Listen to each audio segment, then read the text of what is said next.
Welcome to Bruce Hurwitz Presents Meet the Experts. I'm your host, Bruce Hurwitz of Hurwitz Strategic Staffing. You can find us on the web at hsstaffing.com. I hope you'll consider us for all your staffing, career counseling, and professional writing needs. Momentarily, I will be joined by Dr. Carrie Graham. We'll be discussing workplace trainings. Meet the Experts is sponsored by P&K CPAs. P&K is a full-service accounting firm. They provide accounting and consulting services to businesses ranging from startups to small and mid-cap companies to nonprofits, as well as high-net-worth individuals. Contact them today for a free consultation at info@pk-cpas.com or call them at 973-882-8810. They will be happy to be of service. Carrie, welcome to the show. Oh, Bruce, thank you so much for having me. I am delighted to spend some time with you and your audience, and I'm really looking forward to see where our conversation goes. As am I. So let's begin. Take a moment or two and introduce yourself to our viewers. Sure. My name is Dr. Carrie Graham, and I am a small to mid-sized business consultant. I support women-owned businesses who are looking to expand their training programs. When you say trainings, Yeah. there are two types that I can think of. Yep. It would be those that are the primary focus is the employer. Yep. So that would be training how to use the new software that they just got. Mm-hmm. And then there would be those that, and then secondarily, the employee, because that's knowledge they can take with them to any job. Right. And then those that are professional development, which are primarily focused on the employee and secondarily on the employer who benefits from the new training. What type, or new skills, what type of training do you offer? So my focus is not in creating the training specifically or facilitating it. I've done that for 27 years.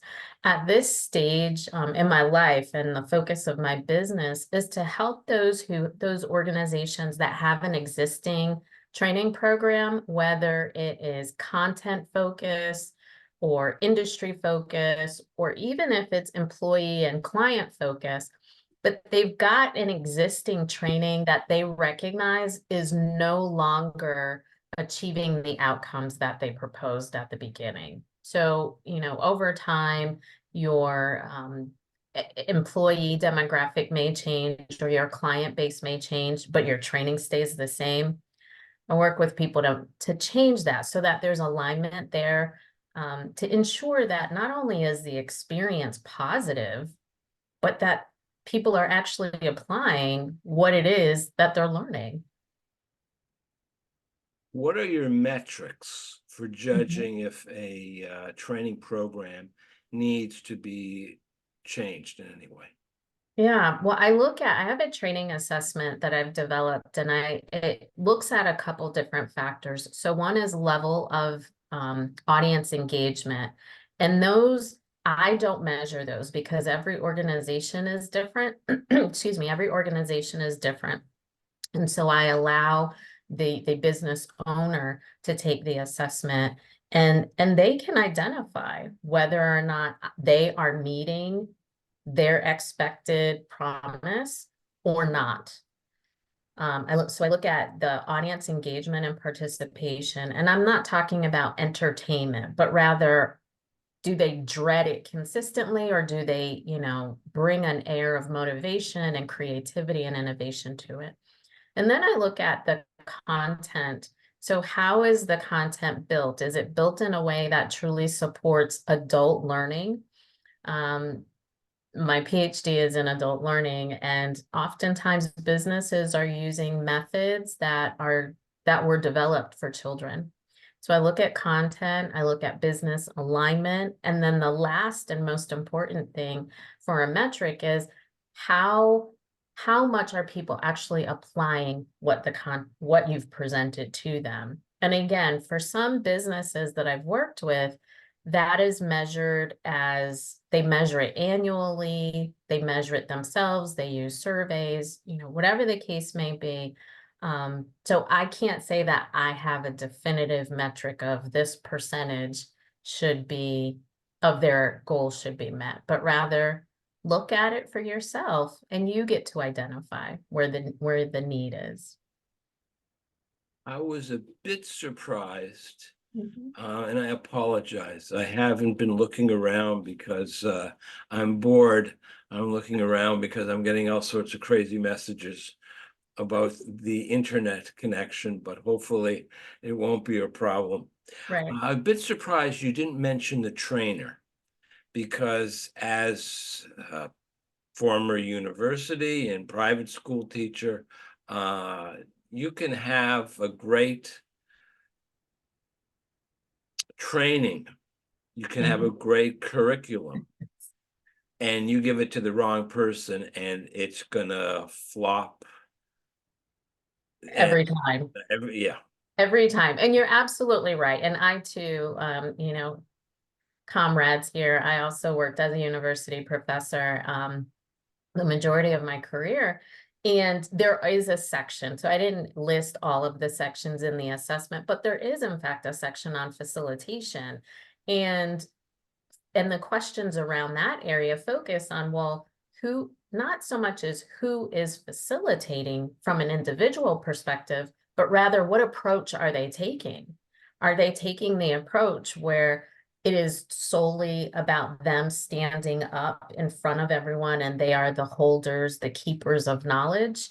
If that's the approach that the facilitator is using, I caution against that. But rather, let's ensure that we are keeping this learner-centered and we're focusing on the principles of adult learning research and theory, which has existed for a number of decades now. One of the classes I had was on body language, Yeah. and my students didn't get it, which kind of surprised me because they were adults. Yeah. And I said to them, okay, I'm going to give you 2 lectures right now. Mhm. Each one will be for 1 minute. And I made it up on the fly. Right. And I said whatever I said, and I asked them, what do you think of it? And I said, be honest. And they knew that I valued criticism. It was something that I know. They all said, no, it was fine. It was okay. We got the point, whatever it was. It Right. wasn't off Right. topic. Right. And then I gave it again, the same exact words, but monotone. Yep. Yep. And they said, well, it was a totally different speech. I said, no, it wasn't. It was the Yep. exact same speech, except for my body language, which includes tone of voice. Absolutely. So again, sometimes it's not the material, it's Yeah. the presenter. Yeah. Yeah. Do you sit in on classes to see how the presenter presents? I absolutely have. So when there are businesses that they've identified for them, facilitation needs to be a priority in making improvements. I have sat in those sessions. I One of the things that I do, and I do it very carefully, is I do an audit. And so I look at content, I look at their methods for presenting information, which includes the facilitator. And that's the starting point for me because I do, in fact, take a learner, specifically adult learner perspective, and identifying ways to support that learning experience from beginning, which is why are they motivated to be present, all the way to the end, which is their application of information and everything in between. But you're absolutely right. The conversation about who is facilitating the session, whatever the training session may be, is incredibly important. And I've worked with a couple people who have had to present for the first time a training, and they're nervous, they're like, I'm pretty shy and I don't enjoy that, and I understand that. And so I focus on not I help people to not be someone that they're not. So not to perform in front of an audience when they're training, but rather tap into who are you authentically? What skills do you naturally have? Well, let's leverage those. Let's leverage those. I'm laughing because I had a colleague who was just starting out, and we were working on a project together. And she said to me, Bruce, I'm very shy. I don't want to make the presentation. Right. You do the presentation, you know how to do a presentation, blah, blah, blah, blah, blah. I said, fine, no problem at all. I will make the presentation. And when it comes time for questions and answers, when you're comfortable, you'll say something. So I called up the facilitator, told him what I was going to do. He said, you're 100% correct. Do it. She's very intelligent. It shouldn't be a problem. So I came in like 2 minutes late. And he knew I was going to do that. And he said to her, don't worry, Bruce is never, if Bruce is late, there's a reason for it. But he will come in here no matter what. And I walked in, I said, I can't talk. I don't know what happened. I can't make the speech. Yep. You have to do it. Didn't have any time. She didn't have Yep. time to think, which is your Yep. biggest enemy. She Yep. did a phenomenal job. That's it. That is it. And then and he's looking at me, and I'm trying not to look at him because I'm terrible at this stuff. If we had made solid eye contact, I would have been on the floor laughing, and she would have Right. killed me. Right. I waited, she was done, and then there was the Q&A, and there was a question, and she did not know the answer. I knew the answer. She didn't know the answer. And I stood up and I went, well, I believe now I've been cured.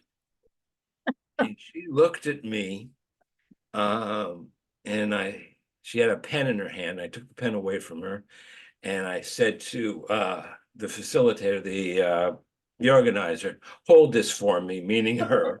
And I answered the question. Everybody laughed. Everybody knew what I did. I didn't have to explain anything. Right. Did a great job.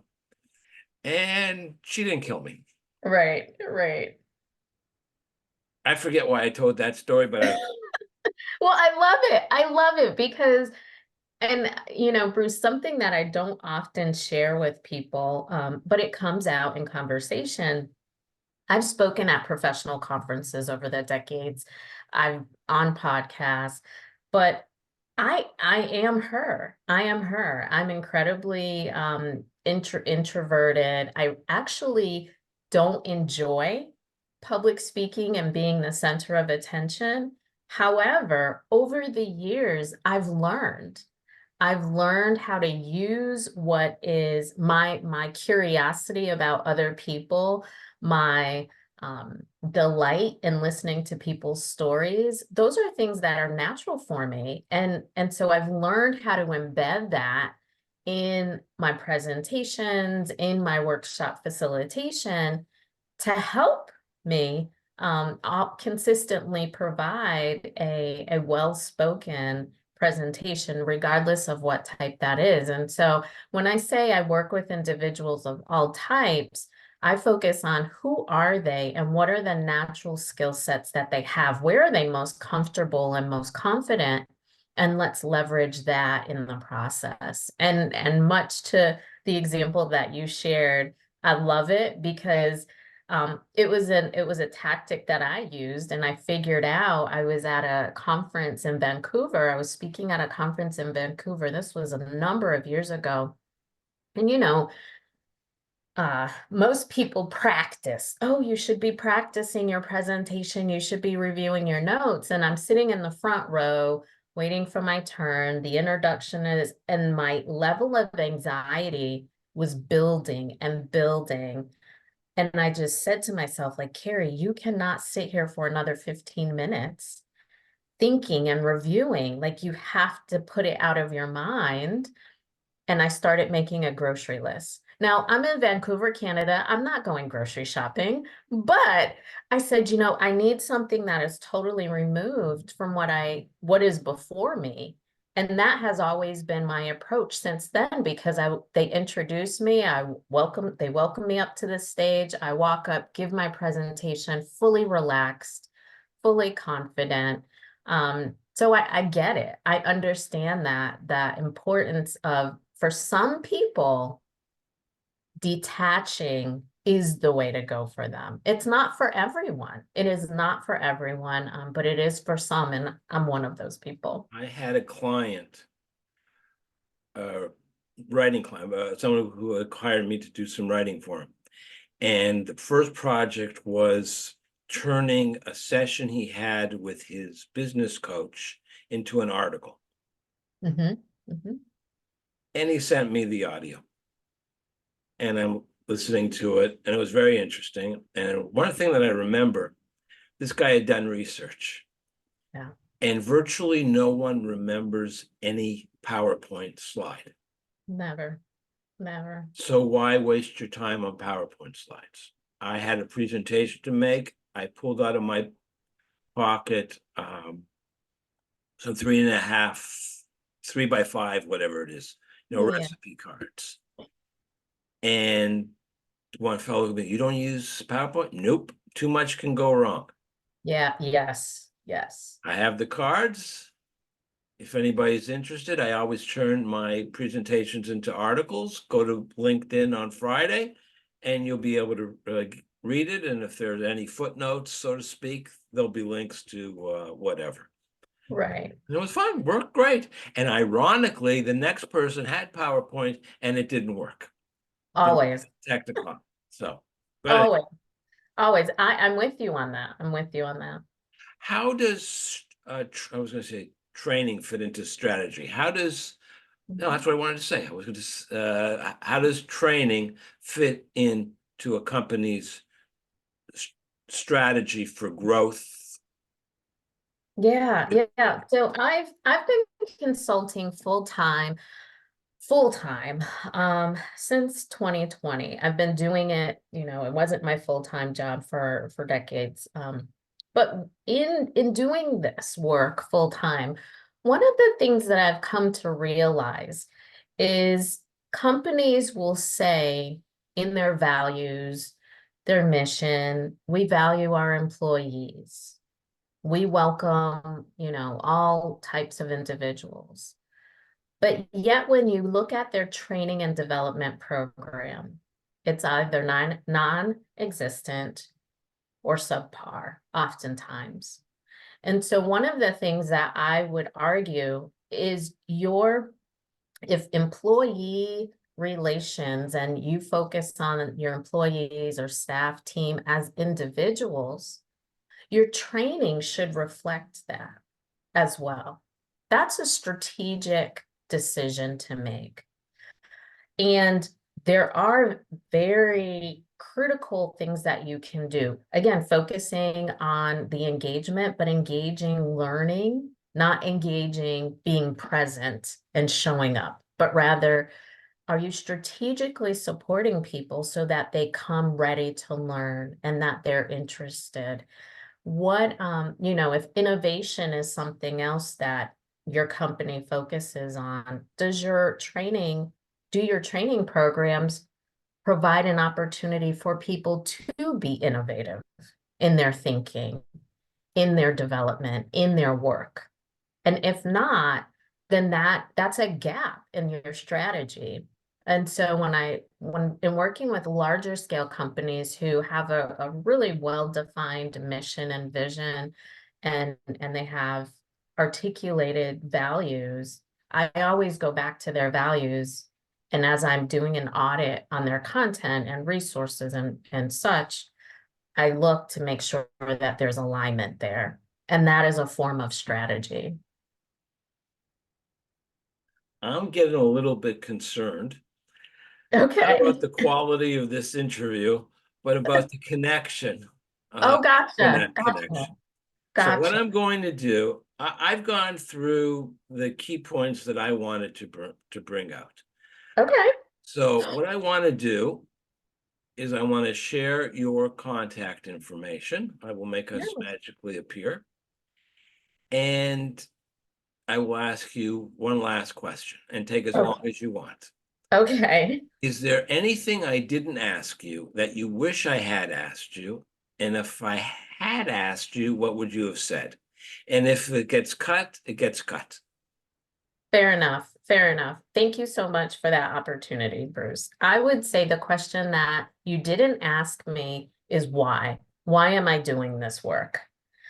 And my response to that is, in my previous work, I was a board certified healthcare provider. And so I was required to keep my credential to attend training, continuing education training sessions every year, internal to my organization, external to my organization. They were expensive and timely.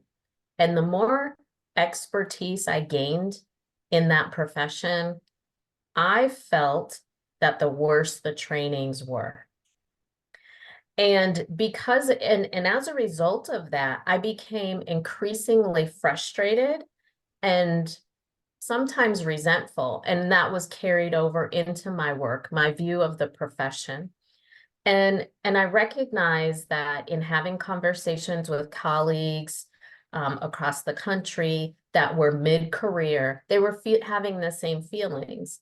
And that's when I started taking a deeper dive observation of, well, what is happening? Why are these trainings that are required not meeting my needs, let alone my expectations?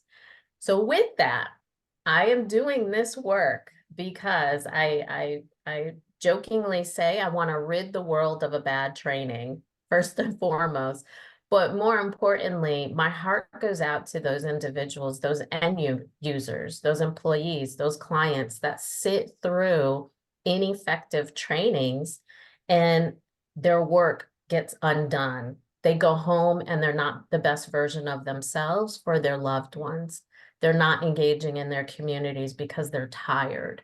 And for businesses are spending thousands upon thousands of dollars and their training outcomes don't get met. So that's why I do the work that I'm incredibly passionate about. And I have yet to meet an organization that I couldn't help them improve.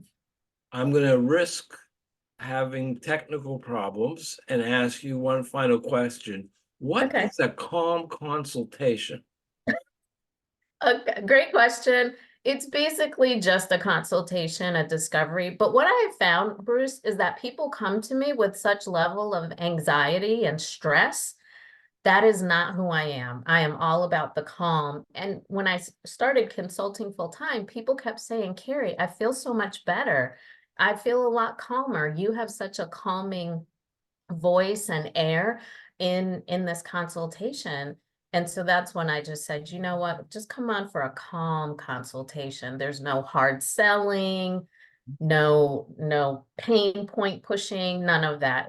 We're just going to have a nice calm conversation. Well, Carrie, I thank you for a nice, calm interview. I'm on the one hand sorry I cut it short, but I'm glad I did, because if I hadn't and we would have been cut off in the middle, it would have been a pity. So I thank you Thank you on for behalf having of myself and our viewers. Thank you so much, Bruce, for having me. This has been fun. I'm Bruce Hurwitz. Thank you for watching, and as always, please stay focused on success.